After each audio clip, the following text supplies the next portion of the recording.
Hey guys, Rob from Georgia here with you, aka VHS82 apostrophe, and a quick introduction that will serve for each and every one of these 10 segments that will really make up my top 100 personal top 100 films of all time. It is a huge overhaul. It is a revamp. It is a relook at the entire thing.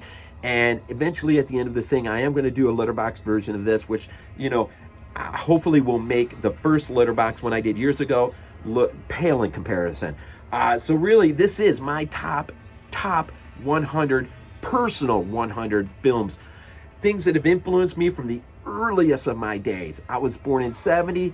Man, the decade of the 80s was, VHS video stores, the drive-in circuit, all of that stuff. And of recent, becoming a collector, 22 shots of Moodz and horror, podcasts, body bags, just all my influences, right? So this top 100, it is who I am at the moment. Not much of it's going to change, I think. The top 10 will be pretty well locked, I think.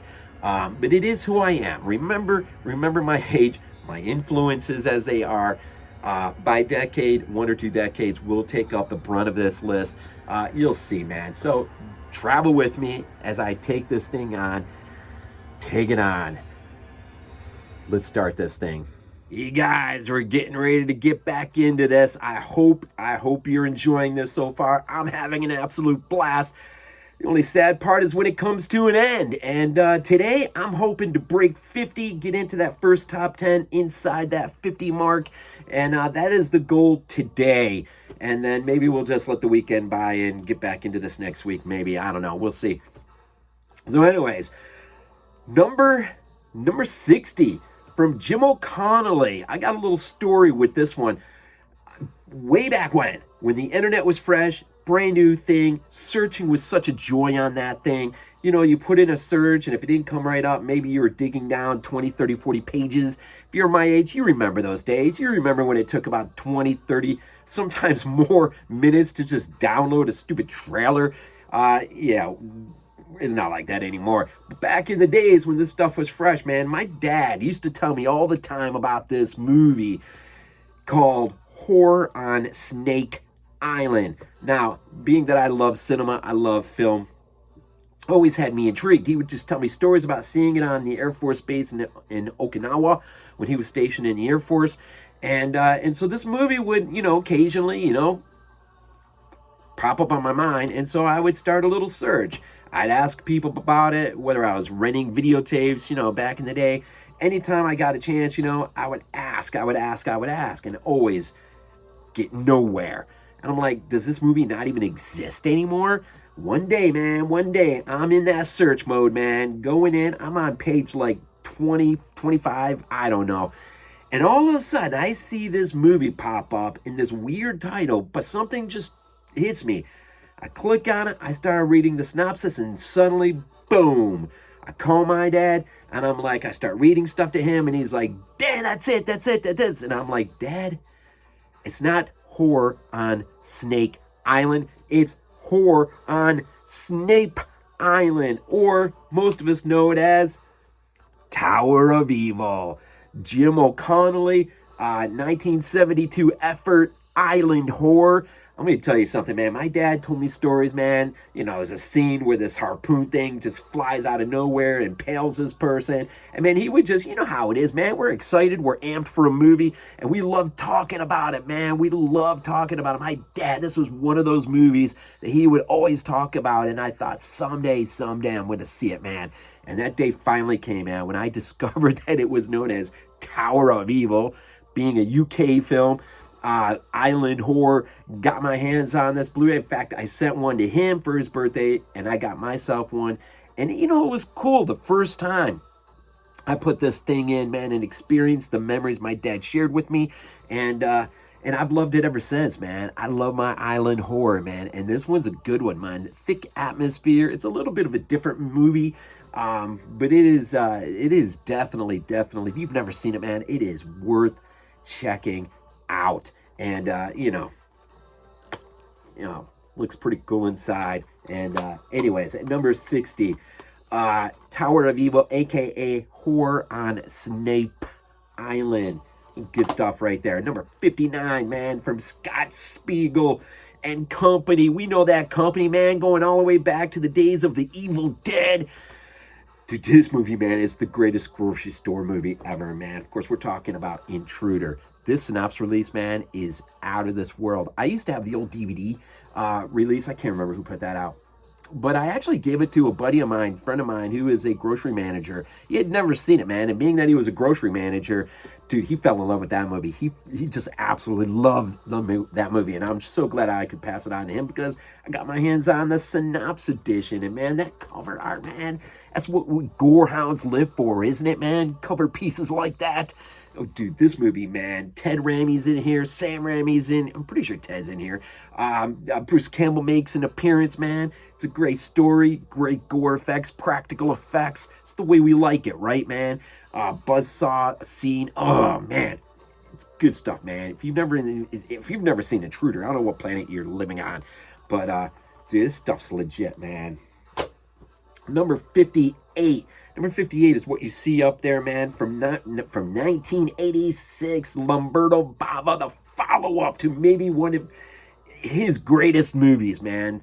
But the follow-up, of course, is Demons 2, compliments of Arrow release. Now, this is another movie that was the beginning reasons of why I launched into being region-free and got my first region-free player, which I still have right down here.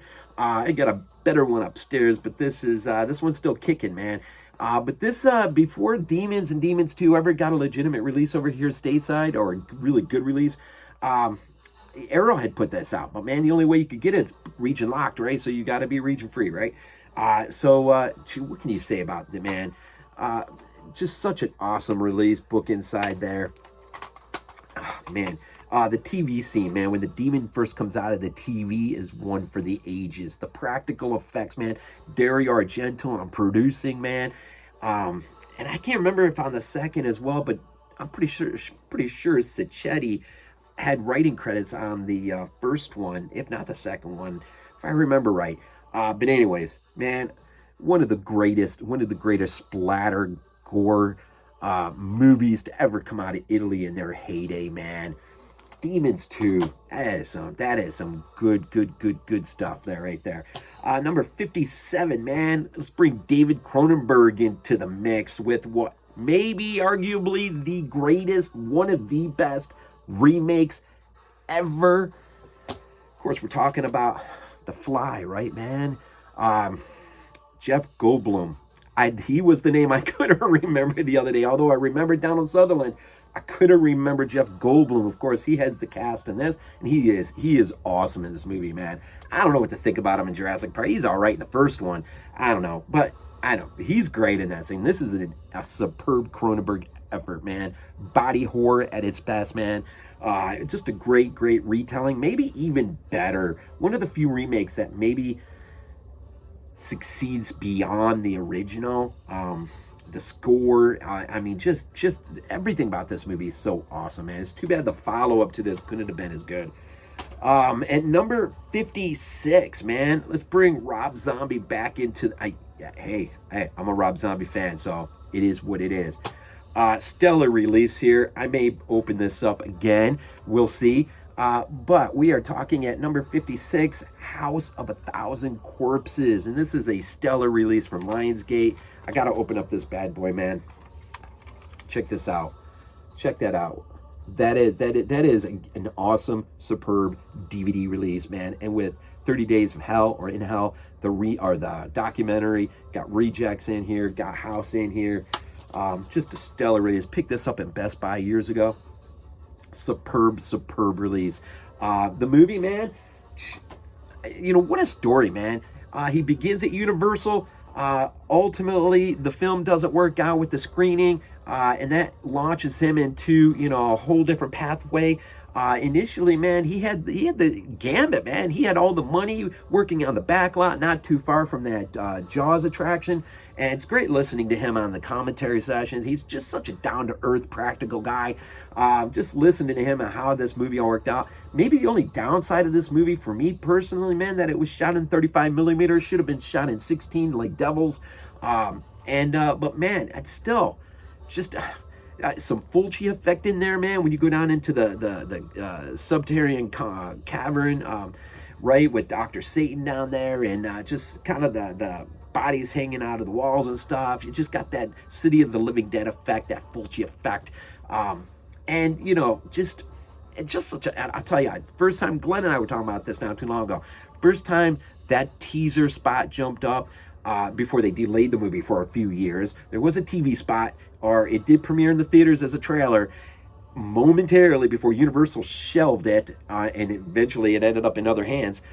Eventually, Lionsgate in the end, which is funny because Rob's about to come home to Universal with some Monsters, bringing that back to life. So he has come full circle, which is interesting. But House, man, House. What can you say about House, man? It is a fun ride, and his first effort as director, and I mean, it's got that old Universal appeal, man. Although a little bit more kind of appeal, but gotta love Baby Man and just the whole cast, Sid Haig, and just bringing these guys, Mosley, all these guys back, man, working. Just a fun movie. And I'm going to talk about this a little bit later with another specific movie that's going to pop up later on in my top 10. And there's, you know, I kind of got this thought thing going on about a movie that was made back in '64, and even one further way back than that I think helped give birth to ultimately what would be here in '03, Rob's effort with a House of 1,000. Anyways, what I was going to say was that when that TV spot appeared, or that trailer, however it is I saw it, one of the only movies that all I saw was a trailer, a TV spot, gave me nightmares. I don't know if it was just lit up my imagination or what, Ben. But if a trailer or a TV spot can give you nightmares, I probably ought to be in your top 100, right? Just saying. Number 55 from 1966. I'm sorry, 1960, legendary Alfred Hitchcock, the one that probably, well, is in this cliche, started it all.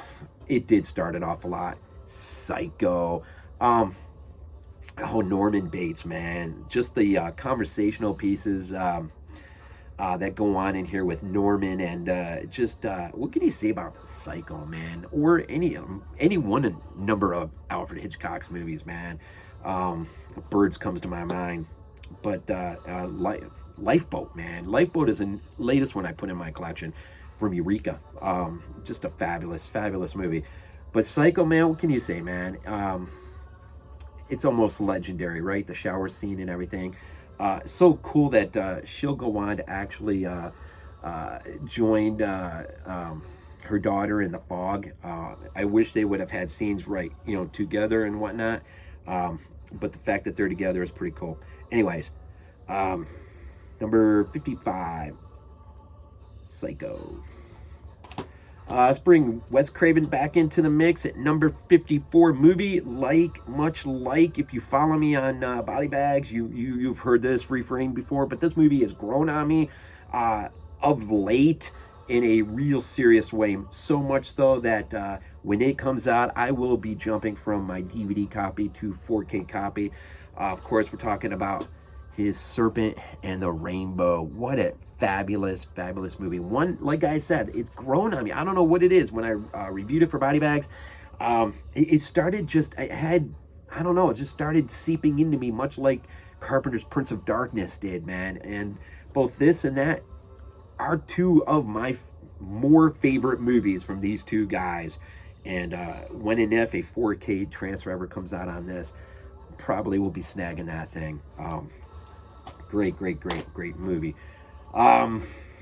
Didn't really plan this one out, but at 53, let's bring in Mr. David Cronenberg again for what I consider one of my most favorite movies of his. It rocked my world as a kid.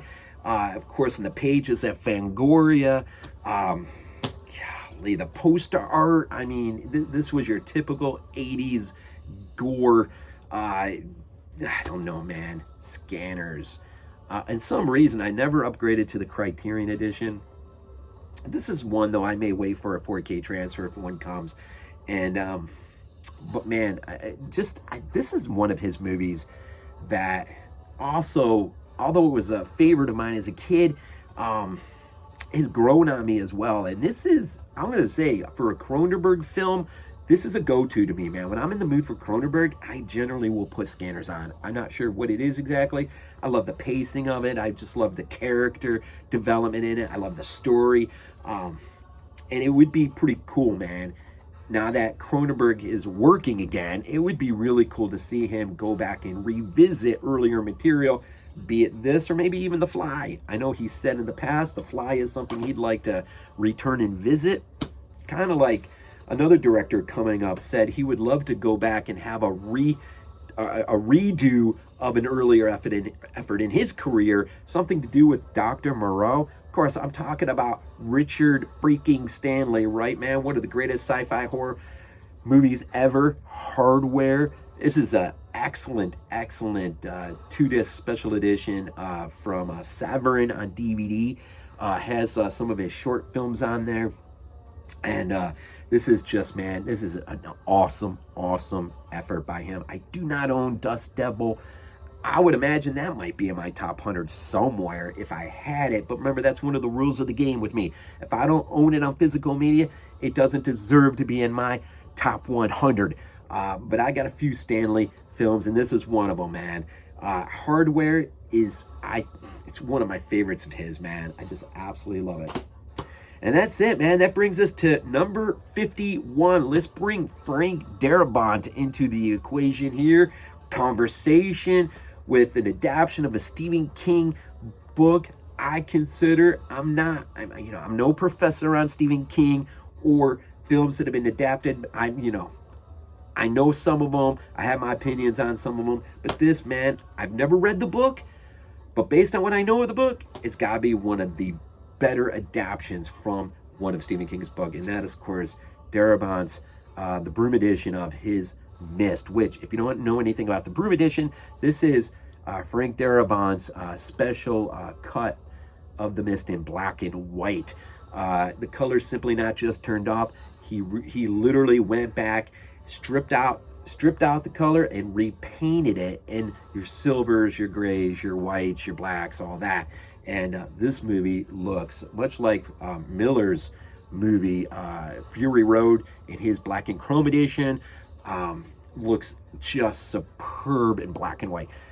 If you've never seen this movie in black and white, man, Frank's intro into the film and his love for black and white cinema and why he wanted to do it, a special release in black and white. The Broom edition is an important edition to have in your library. And the black and white cut of The Mist looks absolutely superb. It's my preferred way to view the film, if I'm honest. So, at number 51, Darabont's The Mist from 2007, Stanley's Hardware, Cronenberg Scanners, Craven's Serpent and the Rainbow, Hitchcock's Psycho, Rob Zombie's House of a Thousand Corpses on this absolutely incredible Lionsgate DVD release. Cronenberg, again, The Fly. Didn't mean to have him twice in the same top 10. That one caught me off guard. Lamberto Bava's Demons 2, a superb follow-up to his first film, Demons, of course, that has one Michele Sauvé in it. Who knows, that may come up later in the list. Scott Spiegel's, of course, Intruder, 1989. Just a fabulous way to exit the 80s with a movie like this, and the gore, the practical effects here, the shopping, makes you not want to be in a grocery store. That is for sure.